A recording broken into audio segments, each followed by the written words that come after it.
Hello students, I am Rajeshri ma'am and today I am going to explain a story from the book Focus for class 8. The name of the story is Begum Hazrat Mahal. Begum Hazrat Mahal is a historical piece of writing. All the characters were living in the history, and Begum Hazrat Mahal was a very brave, courageous lady who fought against the British for India. वो सिपाही mutiny या सिपाही विद्रोह के समय उन्होंने बहुत ही साहस हिम्मत के साथ लड़ाई किया था ब्रिटिश के खिलाफ और कभी उन लोगों के सामने अपने आप को नहीं झुकाया. She didn't surrender before the British. So let's start with the story. I'm going to explain it in Hindi and English both. So Begum Hazrat Mahal, the queen of Awadh, was feeling lonely and abandoned at Chattar Manzil, the royal palace in Lucknow. Begum Hazrat Mahal was the queen of Awadh. Awadh माने आजकल के जो लखनऊ का आसपास का area वही अवध कहा जाता था उस ज़माने में, इन द 18th सेंचुरी, और वो वहाँ की क्वीन थी. शी वॉज फीलिंग लोनली, वो अकेली महसूस कर रही थी, and abundant means left all alone, उनको जैसे कि किसी ने अकेला छोड़ दिया हो चत्तर मंजिल में. Though there were many people living there, many ladies. Chattar manzil was the palace for the zenana or ladies. The East India Company had annexed the state of Awadh and exiled her husband Nawab Wazid Ali Shah to Calcutta, now Kolkata. Sorry. The East India Company was a company of the British. British लोग का एक company था. वही लोग पहले हमारे देश में ट्रेड या व्यापार के लिए आए थे. The East India Company was a British company who had come for trade and business in our country, but gradually they captured all the administrative power of our India. उन लोगों ने हमारा पूरा देश का रूल जो है वो अपने हाथ में कर लिया था. Thus they had captured all our country. तो उन लोगों ने क्या किया कि had annex means joint the state of Awadh, Awadh state को अपने रूल में ज्वाइन कर लिया था. माने they were gradually taking over the parts of our country, and in this way they had captured Awadh in their territory, अपने टेरिटोरी में शामिल कर लिया. And exiled her husband, exile करना मीन्स किसी को दूर भेज देना. तो आजकल के ज़माने में तो ऐसा होता नहीं है, because there are so many means of fast transports, we cannot send anyone to exile. पहले ज़माने में तो लोग एक जगह से दूसरी जगह इतने आसानी से नहीं जा पाते थे, इसलिए दूर कहीं किसी को भेज देना और अपने जगह में वापस नहीं आने देना, दैट इज़ कॉल्ड एक्साइल. तो उनके हस्बैंड कौन थे? नवाब वाजिद अली शाह. उनको लखनऊ से कोलकाता भेज दिया था. कोलकाता इतना दूर नहीं है आज के लिए, लेकिन तब बहुत दूर होता था. And moreover the Calcutta was totally captured by the British eight that time. पूरी तरह से ही उन लोगों के कब्जे में था. तो नवाब वाजिद अली शाह वहाँ पर जब गए तो वह अपने मन का कुछ कर नहीं सकते थे या वहाँ से वापस नहीं आ सकते थे लखनऊ में. That is why he was exiled. और वो एग्जाइल में चले गए तो रानी जो है वो अकेली महसूस कर रही थी. She was feeling lonely, abandon. The resplendent beauty of the palace could do little to cheer up the queen. And resplendent that means colourful and bright, बहुत सुंदर वहाँ का महल था.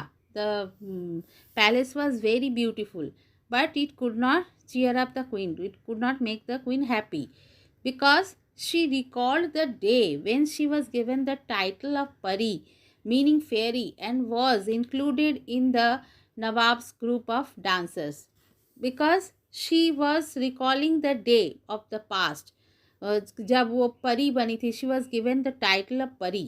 परी कहा गया था उनको पहली बार, and included in the nawabs group of dancers, और नवाब के जो ग्रुप ऑफ डांसर्स थे उनमें उनको शामिल किया गया था. Everybody including the nawab was in such awe of her, और नवाब और बाकी सब लोग वहाँ पे they were all charmed by her dancing. सब लोग उनके डांस से एकदम बहुत मुग्ध हो गए थे. The nawab himself was a gifted dancer and a connoisseur of the arts. Nawab खुद भी एक gifted dancer, that means very talented dancer थे, and connoisseur of the art, that means he had great understanding of arts. Then the day मतलब अपने art को खूब अच्छी तरह से वो समझते थे. तो then the day when the Nawab made her his queen, could she ever forget that day. तो जब उन्होंने वही नवाब के क्वीन बने तो क्या वो उसको भूल सकती थी? She could not forget the day when she became the queen. From being Muhammadi Khanam, a poor orphan girl, to becoming the queen of Awadh, the journey had been extraordinary. तो उनका एक्चुअल नाम क्या था? मोहम्मदी खानम. हज़रत महल was actually, her name was Mohammadi Khanam, and she was a poor and orphan girl. उनके माँ बाप नहीं थे और शी वॉज पुअर, और उस वहाँ से वो क्वीन बन गई अवध की.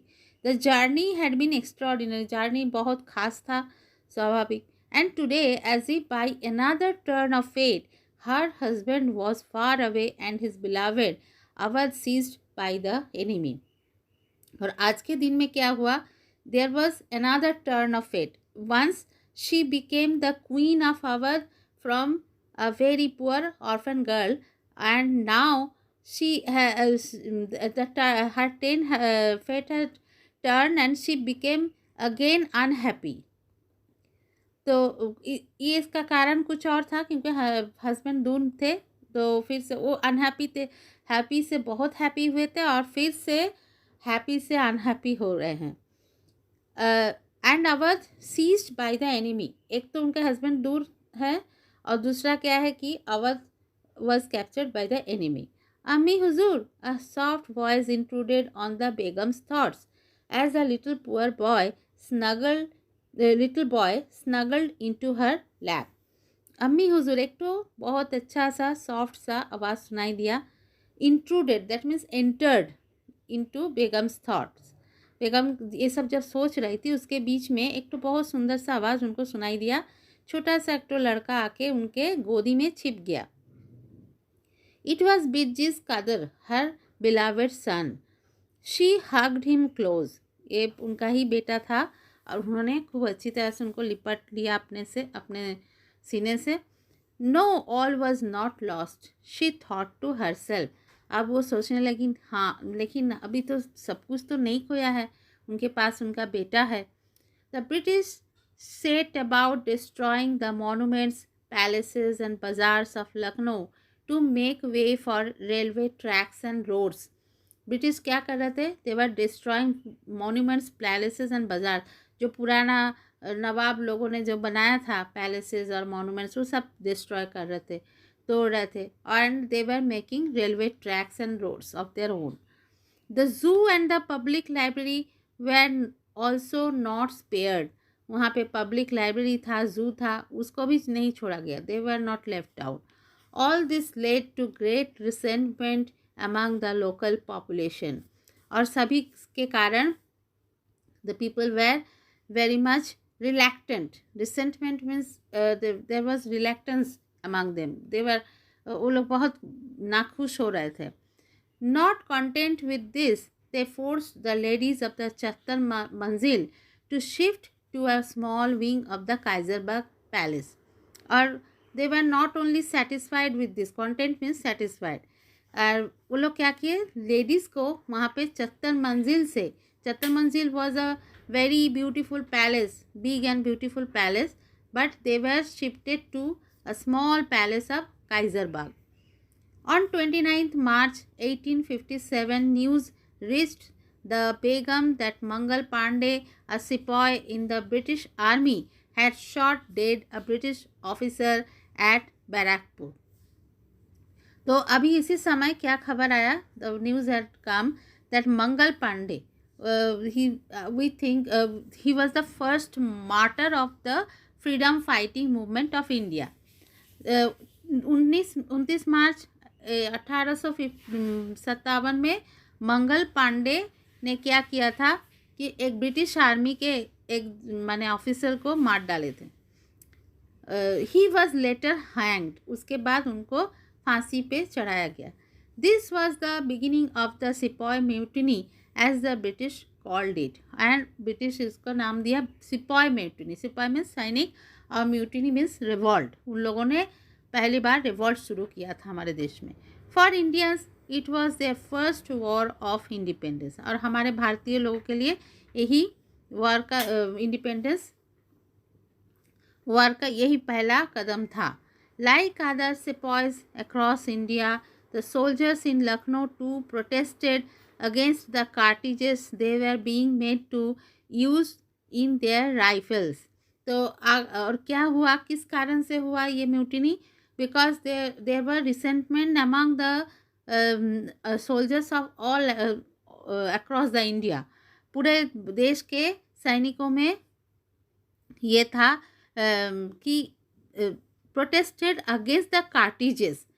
इन लोगों ने कार्टिज मीन्स जो राइफल बंदूक में जो गोली भरा जाता था उसी को उस समय कार्टिज कहा जाता था. और they were being made to use in their rifles. वो कार्टिज जो राइफल के लिए यूज़ किया जाता था वो मुंह से काट के उसके अंदर रखा जाता था. The cartridges were greased with pork and beef fat. और वो कार्टिज, ये खबर में आया कि pork that means the meat of the pig and beef that means meat of the cow के मीट से और पिग के मीट से वो बनाया जाता था. ये खबर में आया. और वो मुंह से काट के उसको बंदूक में भरा जाता था. Which were forbidden to Muslims and Hindus. अब पॉर्क क्या है, मुस्लिम लोगों के लिए फॉरबिडन है, वो लोग नहीं मुंह में डाल सकते, और हिंदू बीफ को नहीं डाल सकते. So they became angry. They complaint to Henry Lawrence the chief commissioner of Awadh. तो इसीलिए उन लोगों ने chief commissioner of Awadh Henry Lawrence को जाके कंप्लेन किया इसके बारे में. ही इग्नोर्ड देयर कंप्लेंट, लेकिन उन्होंने इसको सुना नहीं, नज़रअंदाज किया. With no other choice left the sepoys rebelled. अब वो लोग रेबेल्ड माने विद्रोह शुरू कर दिया जब किसी ने उन लोग का बात नहीं सुना. They refused to use the rifles and attacked the arms depot and took it over.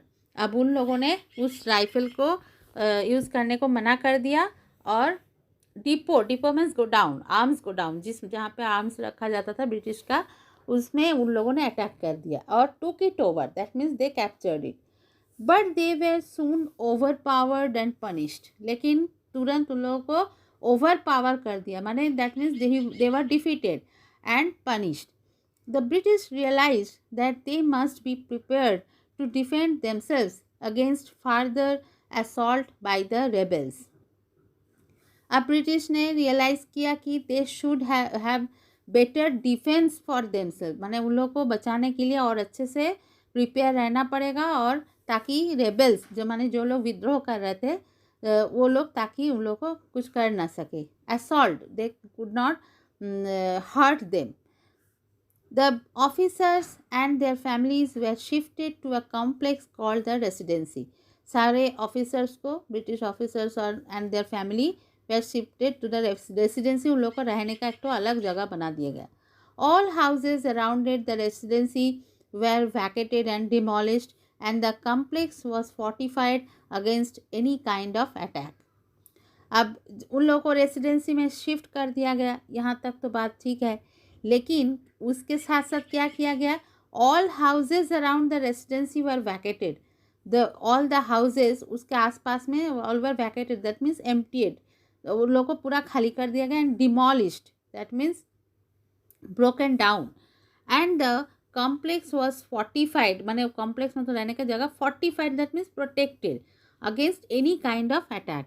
और पूरा उसको फोर्टिफाई किया गया, दैट मीन्स प्रोटेक्शन दिया गया ताकि कोई अटैक ना कर सके. As anticipated the sepoys attacked the British in Lucknow, burning and looting their बांग्लोज.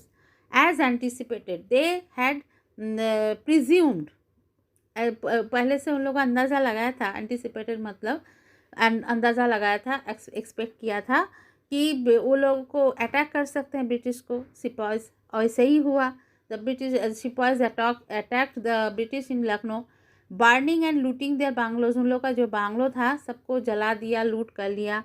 The British responded by arresting Wajid Ali Shah in Calcutta and imprisoning him at Fort William. अब वाजिद अली शाह वहाँ पर नहीं थे, he was not present in Lucknow. फिर भी उन लोगों ने वाजिद अली शाह को, इन लोगों को संभालने के लिए वहाँ पे वाजिद अली शाह को अरेस्ट कर लिया. और उनको अब तक तो वो ऐसे ही रह रहे थे खाली एग्जाइल में, अब उनको सीधा जेल में डाल दिया. And jail was Fort William. Fort William जहाँ पे कोलकाता में ब्रिटिश लोग अपना आर्मी को रखते थे, वहाँ पर ट्रेनिंग होता था, अभी भी होता है. हमारे देश का सैनिकों का ट्रेनिंग वहाँ पर होता है फोर्ट विलियम में. Soon news arrived about the revolt in Meerut. अब मीरठ में भी इसका खबर मीरठ से भी खबर आया कि वहाँ पर भी रिवॉल्ट हो रहा था. There was also rebellion in Meerut. The sepoys had shot dead the British officers stationed there and had declared Bahadur Shah Zafar the Mughal emperor in Delhi their leader. Sepoys क्या किए कि shot dead the British officers, सब British officer को गोली मारकर हत्या कर दिया. And stationed there, that means they started living there. और Bahadur Shah Zafar who was the last Mughal emperor, as you know, Bahadur Shah Zafar को अपना लीडर डिक्लेयर कर दिया. दे discarded the British rulers. By now, the rebellion had spread across the country. अब पूरे देश भर में रेबेलियन फैल गया. At the palace in काइजरबाग, the ladies were restless. अब यहाँ पे लेडीज़ क्या है कि काइजरबाग में रह रहे थे, they were staying at काइजरबाग. और तब के ज़माने में तो लेडीज़ तो अपने घर में रहते थे, बाहर नहीं जाते थे, but they were feeling restless. वो लोग बहुत बेचैन महसूस कर रही थी वहाँ पर. They knew trouble was brewing in the capital. वो लोग को समझ में आ रहा था कि there was trouble in the capital. Awadh could not remain untouched when the rest of the country was aflame. और अवध तो untouched रह नहीं सकता था वहाँ पे. the rest of the country was aflame, that means the country was burning. aflame means burning. जब सारा देश जब जल रहा है तो वो लोग भी उसमें अछूता नहीं रह सकते. There was great excitement when it was announced that Raja Jailal Singh, the Nawab's old friend and the Raja of Muhammadabad, were seeking an audience with the Begums. तो वो लोग दे बहुत एक्साइटेड हुए. They became very much excited when they heard that Raja Jailal Singh and nawab's old friend, nawab के एक old friend Raja Jailal Singh आ रहे हैं. And the raja of Muhammadabad, Muhammadabad के राजा भी आ रहे हैं. Seeking an audience, that means they wanted to talk to the begums. Seeking an audience means they wanted to talk to the begums, मतलब बेगम लोगों के साथ वो बात करना चाहते थे ये दो राजा. और a curtain was quickly drawn across the room to screen the women folk from the men. तुरंत एक ठो कर्टन लगा दिया गया ड्राइंग रूम में, जहाँ पर बातचीत करना था मीटिंग रूम में.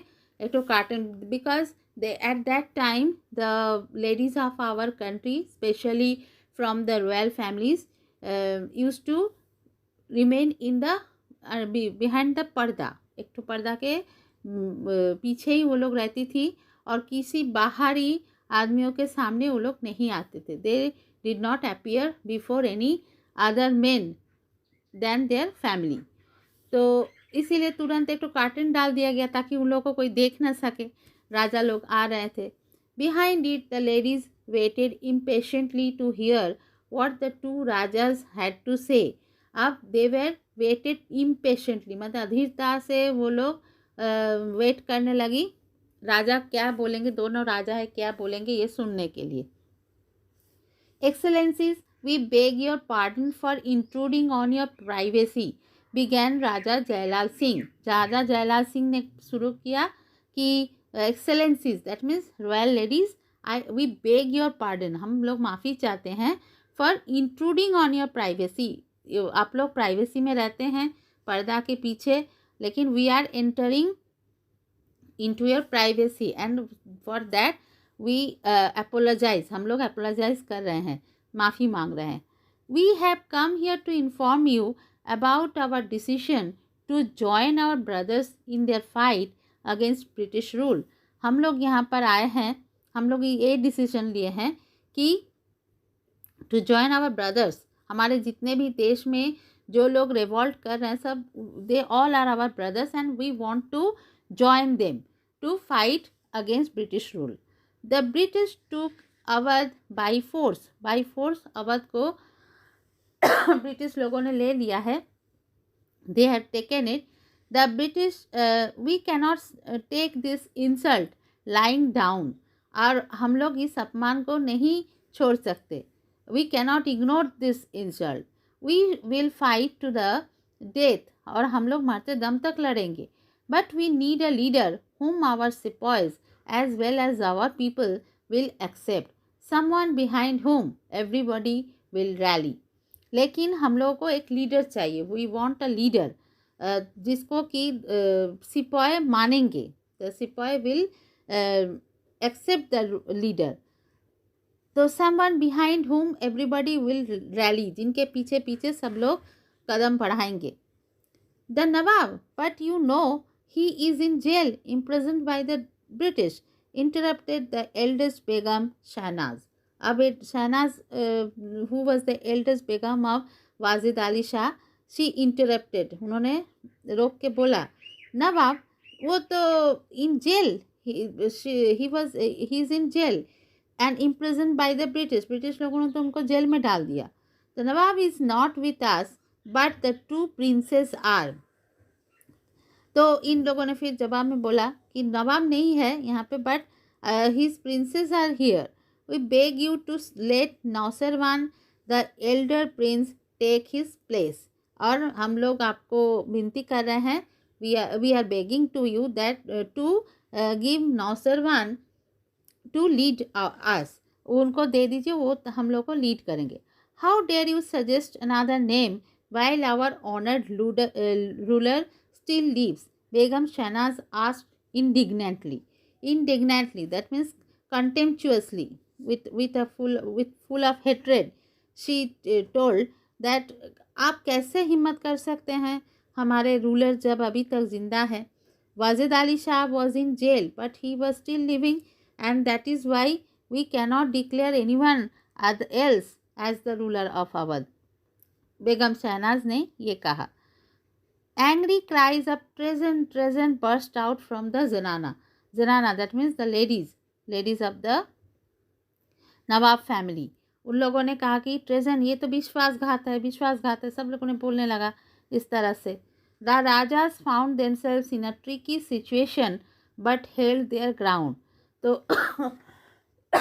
तब अब राजा ये पाया कि they are in a difficult situation. समझ में नहीं आ रहा था कि किधर जाए. तो लेकिन उन लोगों ने, वो लोग डटे रहे. दे held their ground, that means they stood in their position. We know that no one can fill our worthy Nawab's shoes. अब उन लोगों ने समझाने का कोशिश किया. They tried to convince the ladies that yes, हम लोग जानते हैं, we are not worthy of Nawab shoes. That means हम लोग नवाब के जूते के बराबर भी नहीं है. This is only a temporary arrangement till we get our Nawab back. ये एक टेम्पोररी, मतलब अभी के लिए, कुछ माने क्षण के लिए ये अरेंजमेंट है, जब तक कि ना नवाब वापस आ जाते हैं. Moreover this is our only alternative. और इसके अलावा ये हम लोग का एक ही रास्ता अभी बचा हुआ है. The soldiers will respect and ओबे only someone from the royal family.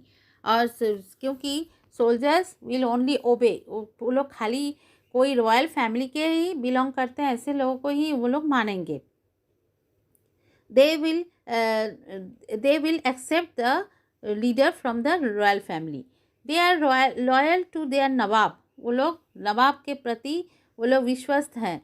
And are ready to sacrifice their lives for his sake. और वो लोग अपना लाइफ को उनके लिए सेक्रीफाइस करने के लिए तैयार हैं. End of course since the here is still too young, his mother would be the actual ruler. The regent added Raja hopefully. अब राजा होपफुली इन्होंने कहा कि और ये भी सही है कि ईयर दैट मीन्स उनका जो उत्तराधिकारी जो है वो बहुत छोटे हैं, इसीलिए उनकी माँ ही एक्चुअल रूलर बनेगी. द रीजेंट, उसको रीजेंट कहा जाता है, who acts for another a minor ruler. जब छोटा बच्चा के लिए कोई और काम करता है तो उसको रीजेंट कहा जाता है. But give us time to think, the begums replied. अब बेगम ने रिप्लाई किया कि ठीक है, थोड़ा सा टाइम दीजिए. There were murmurs and arguments in the zenana. अब वहाँ पे जनाना में एक ठो आवाज़ सुनाई दिया, आवाज़ का गूंज सुनाई दिया. And there were some arguments, they were वो लोग बहस कर रहे थे आपस में. Begum Shahnaz was cared for her son. But Begum Shahnaz जो है वो अपना छोटा बच्चा के लिए वो डर रही थी.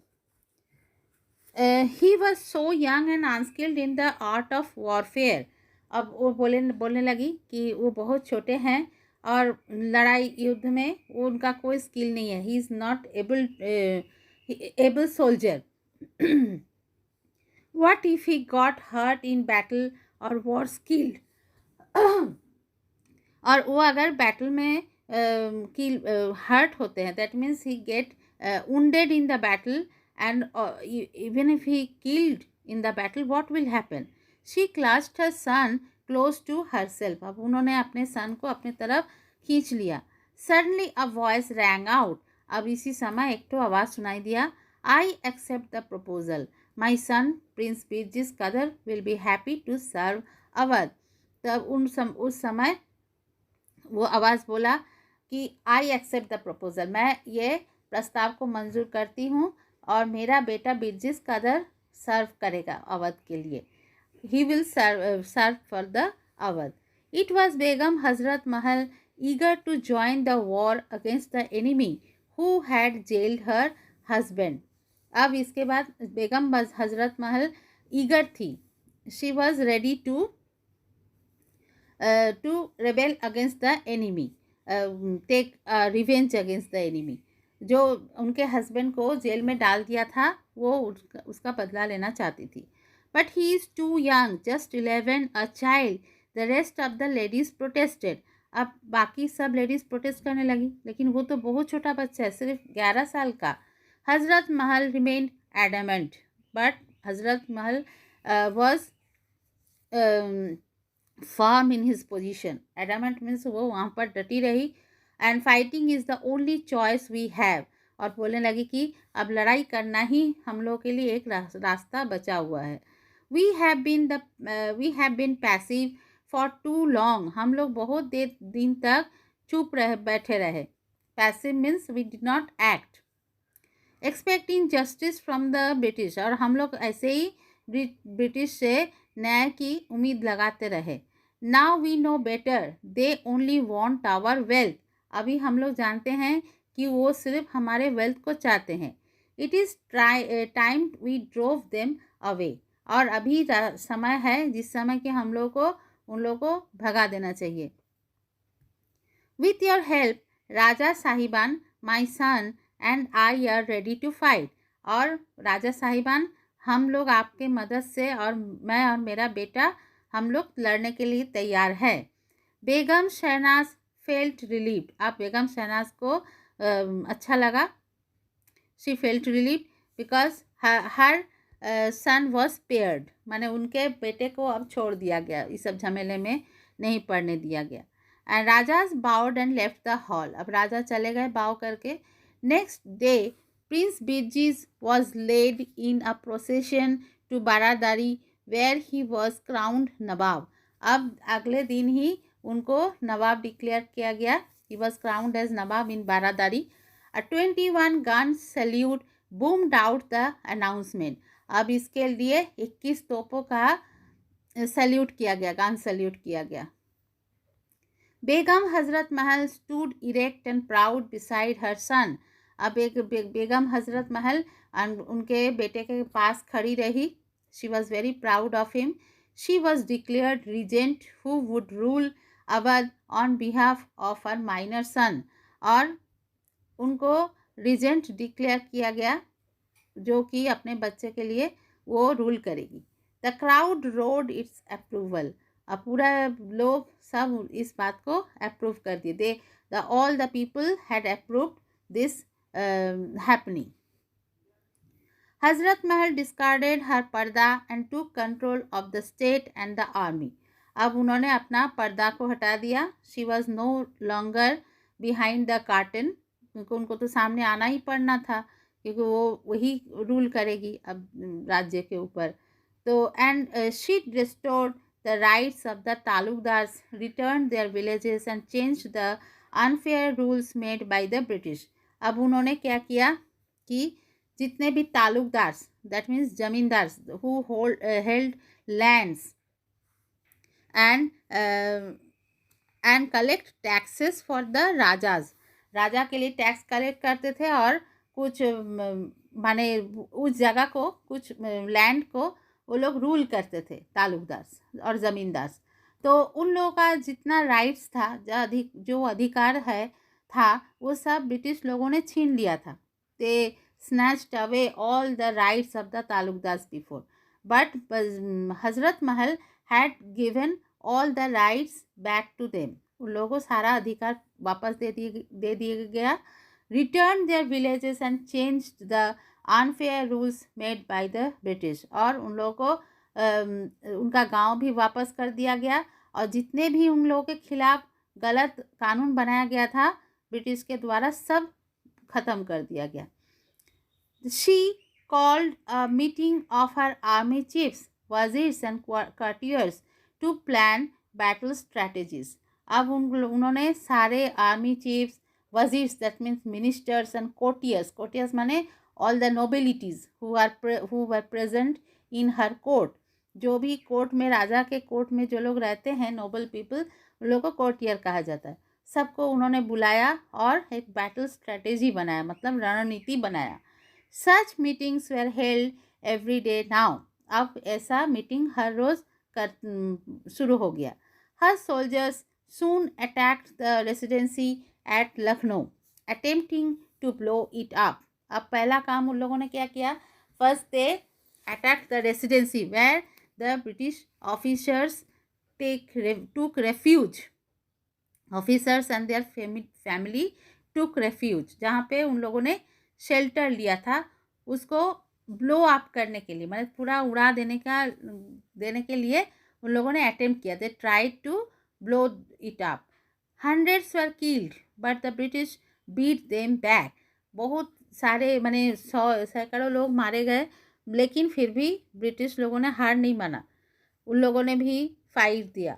In nearby Kanpur two fierce battles were fought. इसके पास में कानपुर में भी बहुत भयंकर बैटल हुआ. There too the sepoys led by Nana Sahib were defeated by the British. यहाँ पे सिपाहीज वर लेड बाय नाना साहिब उन लोगों को लीड कर रहे थे, उनको भी ब्रिटिश लोगों ने हरा दिया. The Begum's troops once again surrounded the Lucknow residency and tried to gain entry. अब बेगम के ट्रूप क्या किया कि लखनऊ रेसिडेंसी में एंट्री लेने का कोशिश किया. But the British under general Outram and general Havelock approached fast and soon reached Alambagh, just 5 miles from Lucknow. लेकिन British general Outram and general Havelock फिर बहुत तेज़ी से उन लोगों ने आलमबाग में गए, और वहाँ पे जस्ट 5 माइल्स फ्रॉम लखनऊ से 5 माइल दूर वो थे. वो तुरंत एकदम लखनऊ में आए. The Begum was force to leave Lucknow to defend Alambagh. तब यहाँ पे आलमबाग में आउटरम और जनरल हैवलॉक अटैक किए, और बेगम तो तुरंत तब उनको भी छोड़ के, लखनऊ छोड़ के फिर आलमबाग में जाना पड़ा उसको बचाने के लिए. She tried to protect Alambagh. Determined to fight till her last breath, she mounted her elephant and rode the streets in the midst of the firing and the clashing of swords, exhorting her soldiers to fight on. So she was determined to fight against the British till her death. वो मरते दम तक British के खिलाफ लड़ने के इच्छा लेकर वो एलिफेंट में चढ़ी.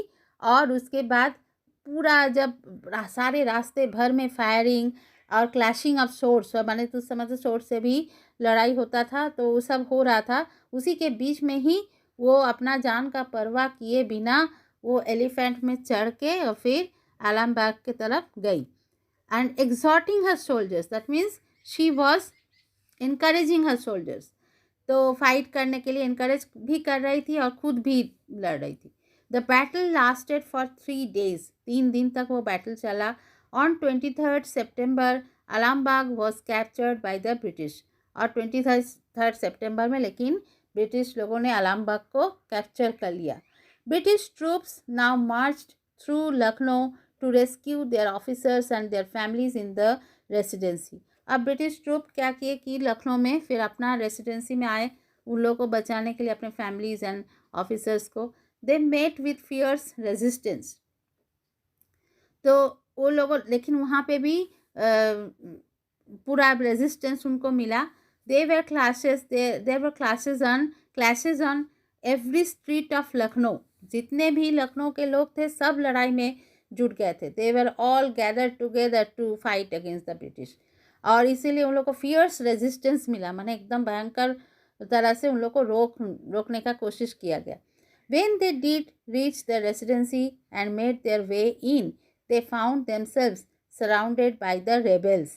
और जब वो लोग रेसिडेंसी में गए वहाँ पे भी देखे कि पूरा वो लोग सराउंडेड बाय द रेबल्स, मतलब सब लोगों ने उन लोगों को घेर लिया. They were trapped inside, imprisoned in their own shelter.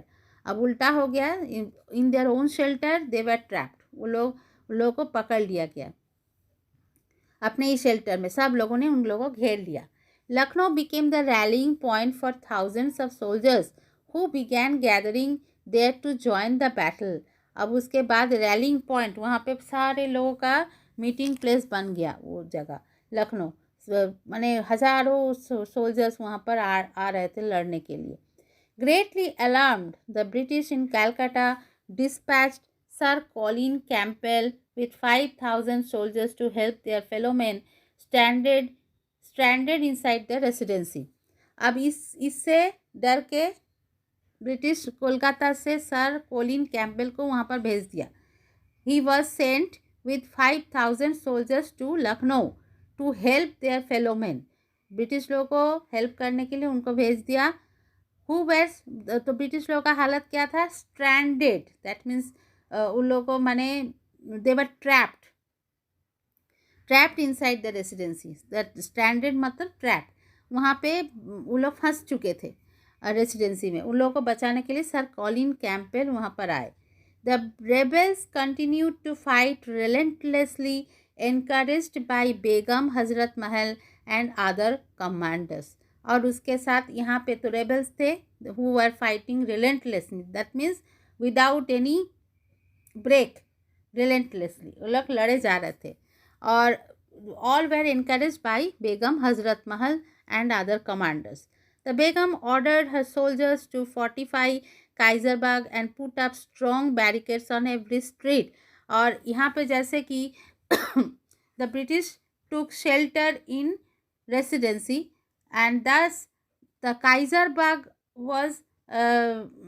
was resided by the noble women. Kaiserbagh में क्या कौन थे? रॉयल फैमिली के औरत लोग थे. तो वो लोग जैसे अपना रेसिडेंसी को बचा रहे थे, इसी तरह से बेगम हजरत महल अपना काइजरबाग को बचाने का कोशिश की और वहाँ पे सोल्जर को भेज दिया. Every house in Lucknow participated in the battle. अभी इस लड़ाई में पूरे लखनऊ के सभी लोग पार्टिसिपेट किए. As before Hazrat Mahal led from the front seated astride her elephant. और इसी समय बेगम हजरत महल भी अपने एलिफेंट के ऊपर डट के बैठी हुई थी. She was firm on her elephant. But the British finally occupied Kaiser Bagh. लेकिन फाइनली ब्रिटिश लोगों ने काइजर बाग को कैप्चर कर लिया, ऑक्यूपाई कर लिया. The British army tortured and killed the citizens and plundered and destroyed the grand city of Lucknow. अब उन लोगों ने सभी सिटीजन्स को टॉर्चर किया, उसको प्लंडर किया, that means looted and destroy कर दिया पूरा सुंदर एक तो शहर को. The Begum was forced to flee to Vitauli, a small village near Lucknow. अब बेगम विटौली में एक तो लखनऊ के पास एक तो छोटा सा गांव में चली गई. There the raja of Gonda offered her a place to stay. वहाँ पे राजा ऑफ गोंडा उनको रहने के लिए एक ठो जगह दिया. She kept up her attacks from there, descending on the enemies camps with lightning speed and cutting off their supplies. लेकिन वहाँ से भी वो लड़ती रहेगी. She kept on attacking on the British enemies camp में अटैक करती रह गई. और क्या करती थी? Lightning speed. She use to come in a great speed very hurriedly and cutting off their supplies. उन लोग को जितना माने सप्लाईज मतलब रसद, उन लोग को रहने के लिए जो खान पान के लिए जो कुछ या आर्म्स एंड एम्यूनिशन जो भी बाहर से आता था उसको कट कर देती थी. इससे क्या होता है कि सैनिक लोगों को लड़ने में दिक्कतें होती है. तो वो ऐसे ही करती थी उन लोगों को परेशान करने के लिए. Today with her supporters Maulvi Ahmad Ullah, Beni Madhav and Raja Jailal Singh, the Begum made a last ditch attempt to reclaim Lucknow but was repulsed once again. तो उसके साथ साथ मौलवी अहमदुल्ला, बेनी माधव और राजा जयलाल सिंह के साथ उन्होंने last ditch attempt, that means final attempt उन्होंने किया, मैंने करो या मरो इस टाइप का उन्होंने किया लखनऊ को रिक्लेम करने के लिए, माने फिर से वापस पाने के लिए. But was repulsed once again, लेकिन फिर से she got defeated and she lost the battle. The Begum retreated further to Bondi fort from where her army continued to battle for 8 more months. अब उसके बाद वो बॉन्डी फोर्ट में चली गई, वहाँ से किले में, और वहाँ से अभी भी 8 महीना तक उनके सोल्जर्स लड़ाई करते रह गए. They continued their fight for 8 more months. They were now being attacked by the British from all sides. अब चारों तरफ से ब्रिटिश उन लोगों को अटैक कर रहे थे. On 1 November 1858 queen Victoria announced the transfer of power from the company to the British crown. अब क्या है, अभी तक East India Company, British East India Company was ruling our country. And इसके बाद क्या हुआ, 1850 and they faced the battle, sipahi mutiny at that time.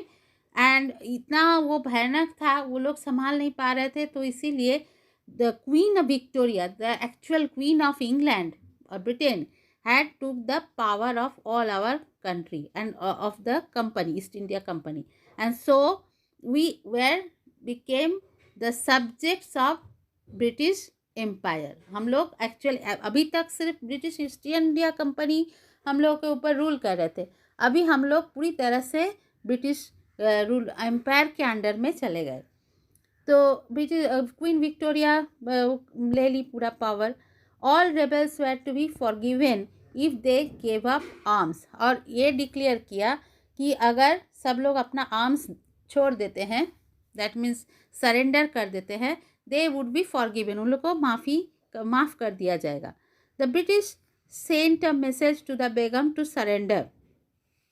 तो बेगम को भी ऐसे ही मैसेज किया गया. She was offered a pension but the proud Begum refused. उनको पेंशन दिया गया लेकिन बेगम ने उसको भी रिफ्यूज़ कर दिया. And she did not surrender to the British. Instead she issued a proclamation warning her subjects not to believe that the British had turn into benevolent rulers overnight. और इसके अलावा उन्होंने अपने सब्जेक्ट्स मतलब प्रजाओं को ये भी हिदायत दी कि उनको ब्रिटिश लोगों के ऊपर विश्वास मत करो. They cannot be benevolent, that means kind and generous. रातों रात नहीं बन सकते. They cannot turn so much और transform so much overnight. Pursued by the enemy, the Begum finally took refuge in the Himalayan kingdom of Nepal. तो अब वो तो सरेंडर नहीं की, इसीलिए लोग छोड़ने वाले नहीं थे. The British did not leave her in peace. तो उन्होंने क्या किया फिर? हिमालयन किंगडम नेपाल तो was an independent state, and she took shelter in Nepal. She lived there with her son until she passed away in 1879, aged 59. और 1879 तक वो वहाँ पर रही. She was buried in a nameless grave in the grounds of Jama Masjid in Kathmandu. Kathmandu is the capital of Nepal. वहाँ के एक जमा मस्जिद के ग्राउंड में उनको दफना दिया गया. She was engraved there. Wajid Ali Shah died 8 years later in Calcutta. और उसके 8 साल के बाद वाजिद अली शाह कैलकाटा में ही दम तोड़े. So striking was Begum Hazrat Mahal's valor that the British called her the soul of the 1857 rebellion, a bold and brave queen who continued to fight heroically even after others had given up.